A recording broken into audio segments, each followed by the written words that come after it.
Thank you so much for the introduction, and it's a true pleasure to be back in Brazil and to discuss with you a potential pathway to improve long-term outcomes after transplantation.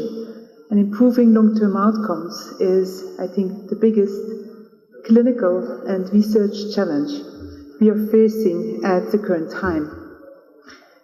I will address three aspects. First of all, I will position solid organ transplantation as a chronic condition. I will then highlight a new model of care. I'm asked to talk louder, so I try to do that. To address a potential new model of care provision in transplantation based on the chronic illness management, and then presenting first evidence on the effectiveness of this model in transplantation.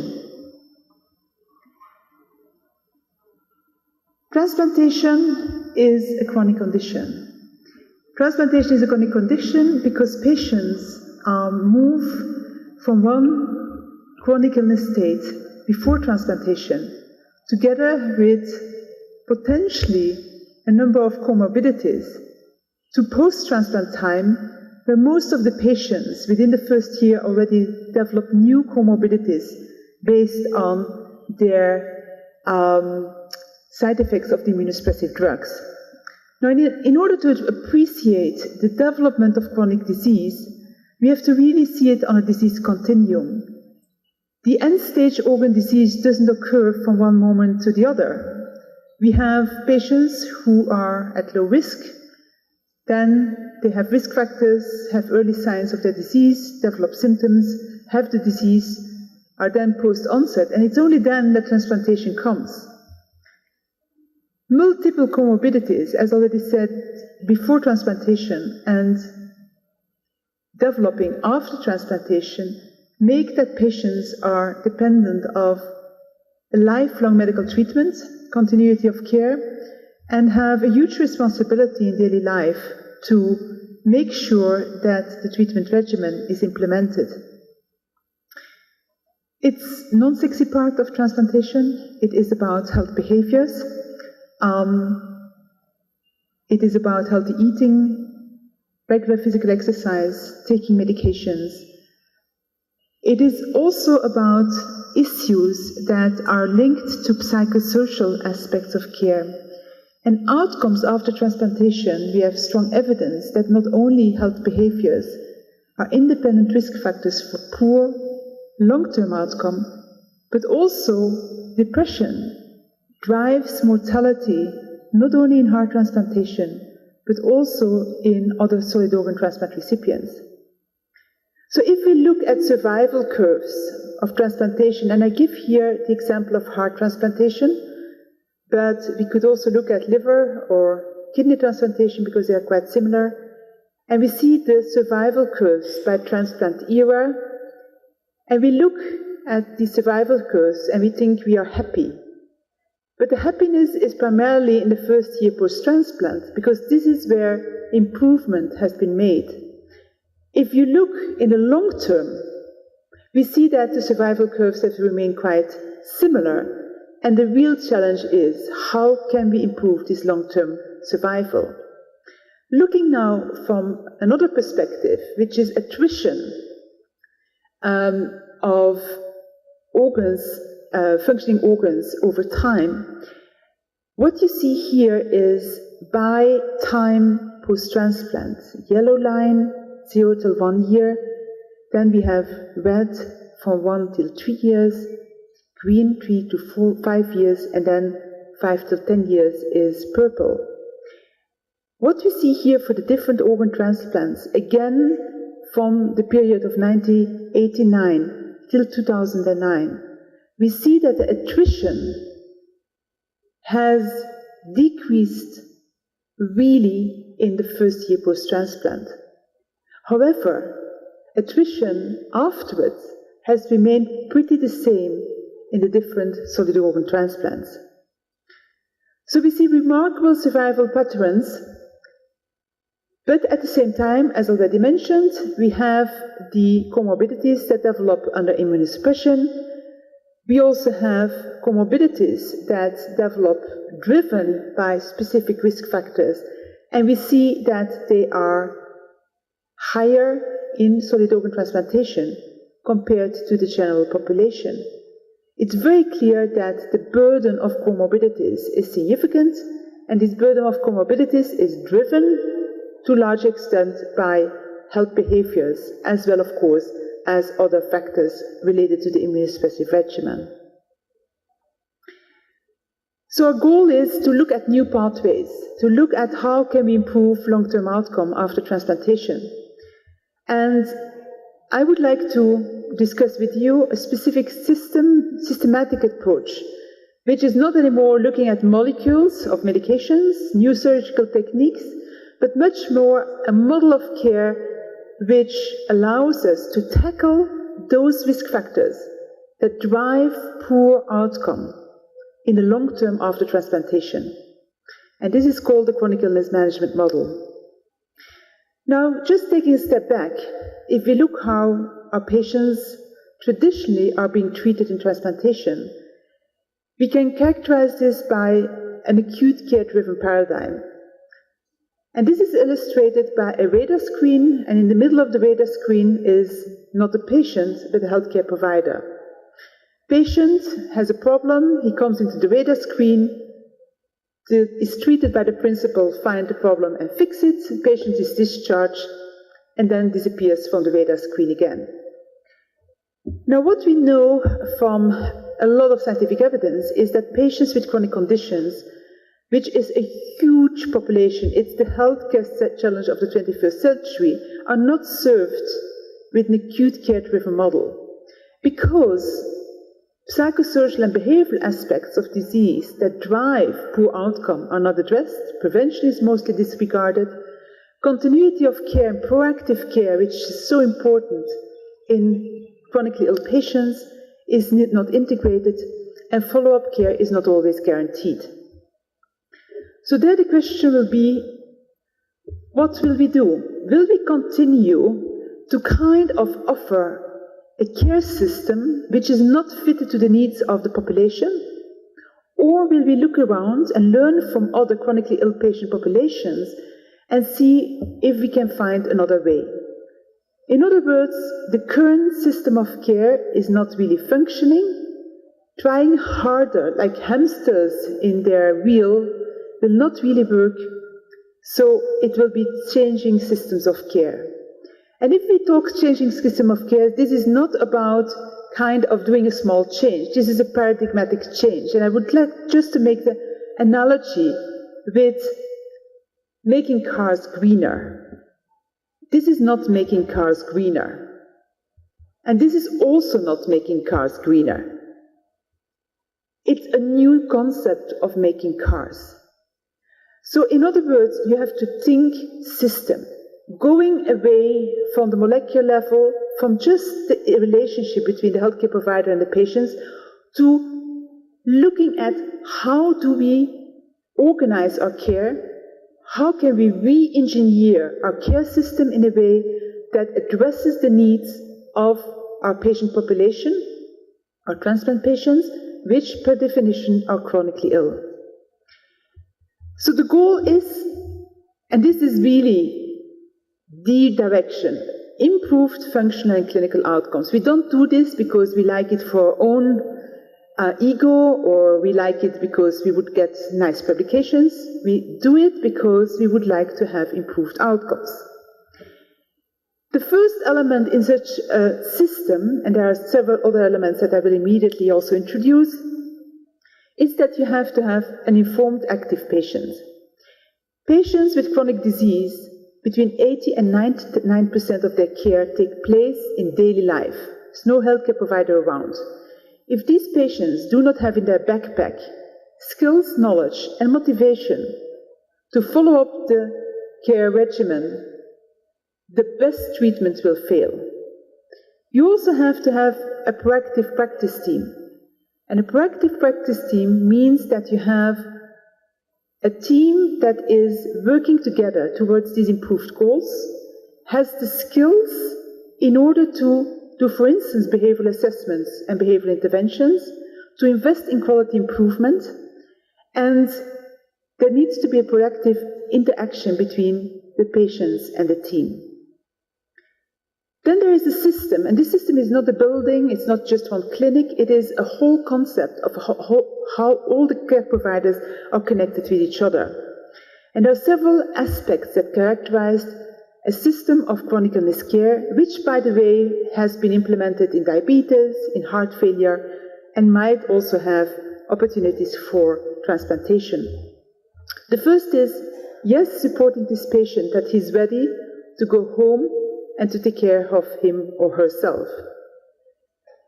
We kind of rethink the way care is provided in the sense that we look at the different team members and define who can contribute to which outcome and integrate it in a care path.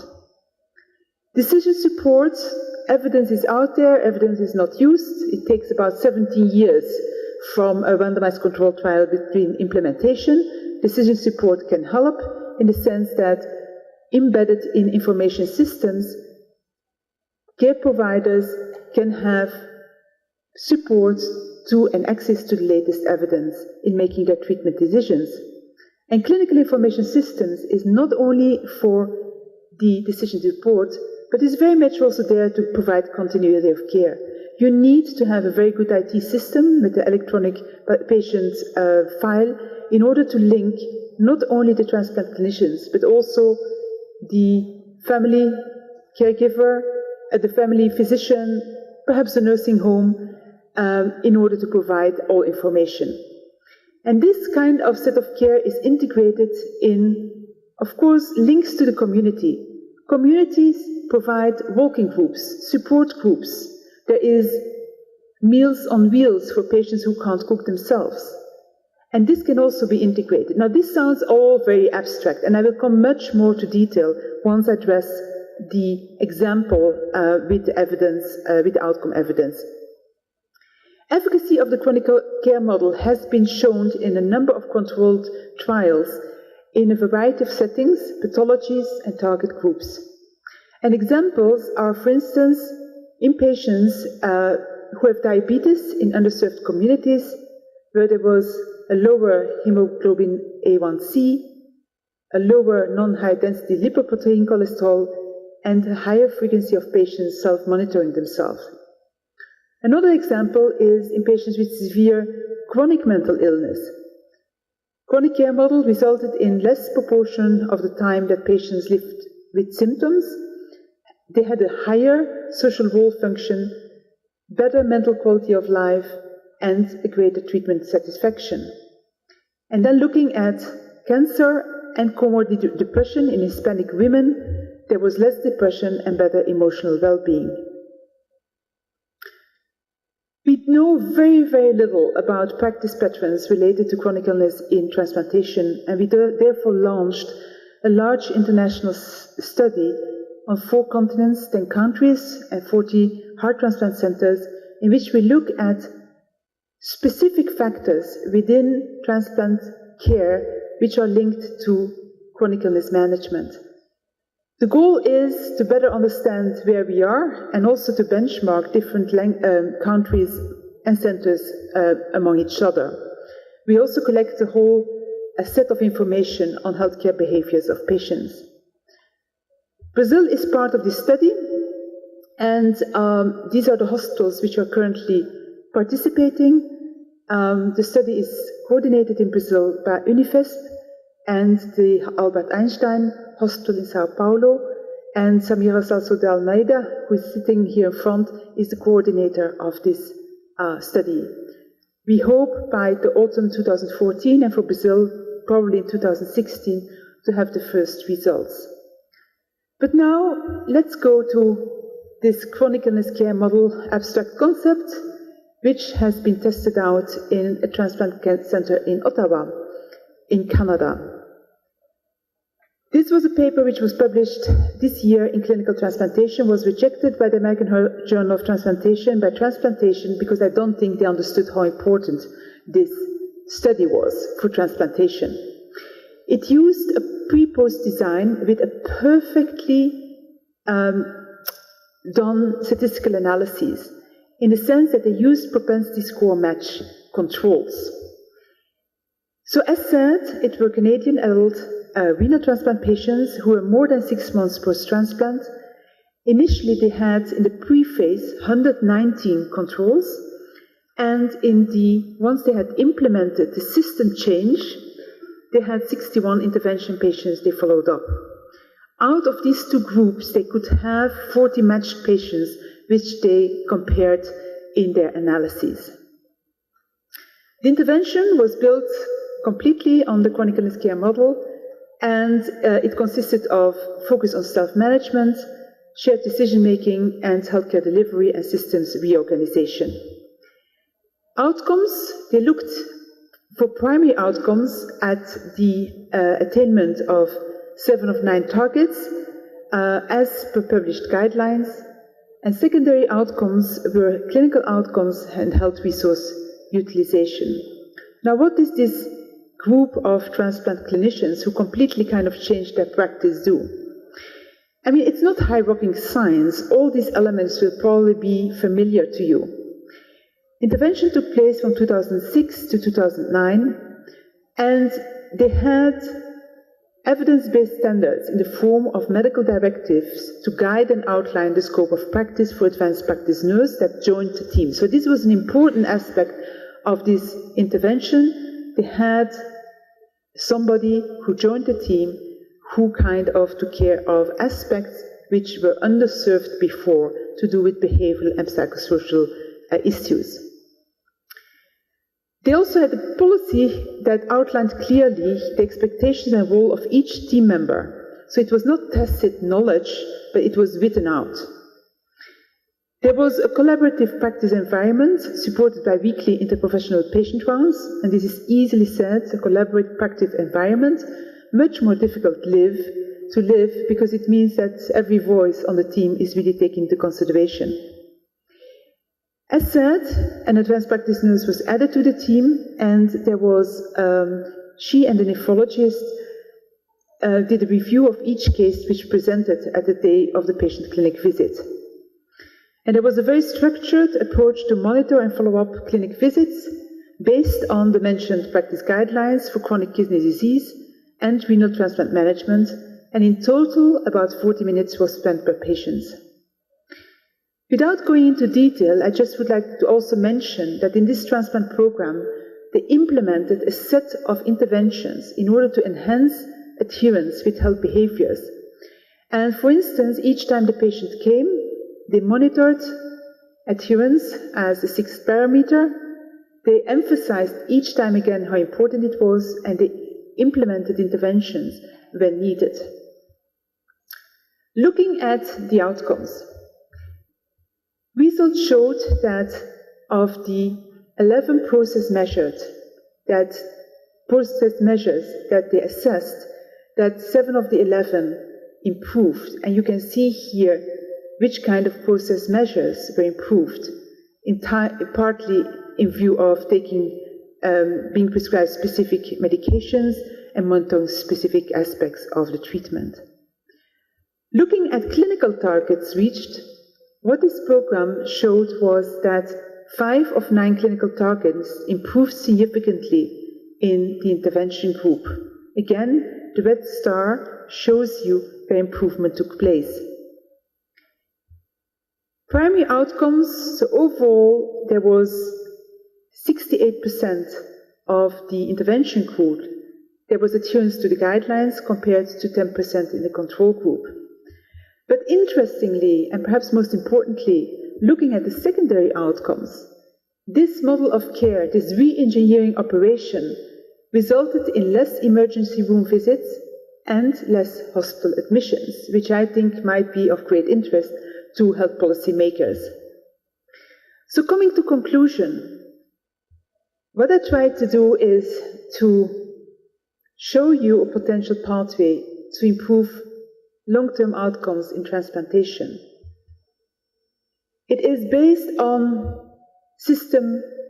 a systematic approach to care, a systematic approach which is already known in diabetes, COPD, heart failure, has so far not yet been tested in transplantation, but the drivers for poor outcomes in the long term are drivers linked with comorbidities, non-sexy drivers, which only can be targeted if patients are involved in care and do better at home, and if each time patients come to the hospital, these elements are assessed. So it's about a paradigmatic shift towards chronic illness care in transplant patients to tackle drivers for poor outcomes. And I think the work of Ottawa shows that this is not just something which is far out there. It is feasible, it takes leadership in the transplant programs, it takes a whole team to be willing to invest, but I think the Ottawa data shows that there is really a possibility to improve process, clinical outcomes, and healthcare utilization parameters in renal transplant recipients. And I hope that this data inspires some of you to also go into that direction. Thank you so much for your attention. Eu acho que o maior convite dessa palestra é uma reflexão de nós, enquanto transplantadores, equipe multidisciplinar, de como que a gente está cuidando dos nossos pacientes no follow-up do pós-transplante. O que a gente tem feito efetivamente para minimizar as complicações, as comorbidades dos pacientes, porque a gente sabe que isso tem um impacto direto na sobrevida do paciente, do enxerto e na qualidade de vida dos pacientes também. Então, acho que essa é uma boa reflexão e a gente vai abrir para perguntas agora. Bom, Sabine, obrigada pela sua aula. Acho que esse é o que você falou, na verdade, é uma necessidade, uma impressão que a gente tem quando você se preocupa em tratar bem o seu paciente no pós-transplante. Eu gostaria só que você comentasse, a gente tem hoje no Brasil um sistema que você conhece um pouco e que é dispensado de forma gratuita tanto a assistência, o acompanhamento como a medicação para esse paciente. Mas nós não temos previsto no nosso sistema ainda, né, o acompanhamento por outros profissionais que não sejam os nefrologistas e os cirurgiões, né. A nossa lei, ela prevê apenas que para ter uma equipe de transplante, ela precisa ter só os clínicos, médicos e os cirurgiões envolvidos na cirurgia do transplante. Então, eu gostaria que você comentasse e fizesse algumas sugestões de como a gente pode, dentro do nosso sistema, caminhar para esse modelo de doença crônica.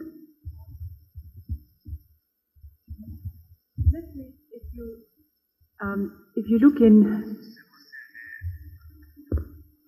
you look in countries, I mean, where at the policy level, such as Basque in Spain, Rwanda, the Netherlands, they have taken an initiative from the highest level to give incentives to develop this kind of a chronic care model, and not only for transplantation, based on the evidence that is currently available. It is quite difficult for, let's say, the individual transplant clinician to take this initiative. I strongly believe, and I also have lived it myself in the heart transplant program at University of Leuven, where the director of the heart transplant program took the decision and took the leadership in order to make it happen. And in Ottawa, it's exactly the same. It's a matter of vision, of having initially a number of resources available, perhaps from other sources, in order to try it out. And then, of course, like each other of these changes, implementation science is absolutely needed to evaluate it. But let's say that there is so much interest for this improvement of long-term outcomes. If you know that the system of care that is currently prevailing is a system of care that doesn't optimally address the needs of patients, if you know that nurses are much more cheaper, and if well-trained can take over a lot in the follow-up of patients, for every rational, I think, transplant director or health policy maker, it's certainly a path that needs to be further explored. Mais alguma pergunta? Existe algum centro de transplante cardíaco aqui na sala, nesse momento? Porque o Bright Study, na realidade, a gente vai iniciar a coleta de dados por volta de janeiro e fevereiro. Então, se algum centro de transplante cardíaco se interessar, ainda é possível entrar nesse projeto de pesquisa.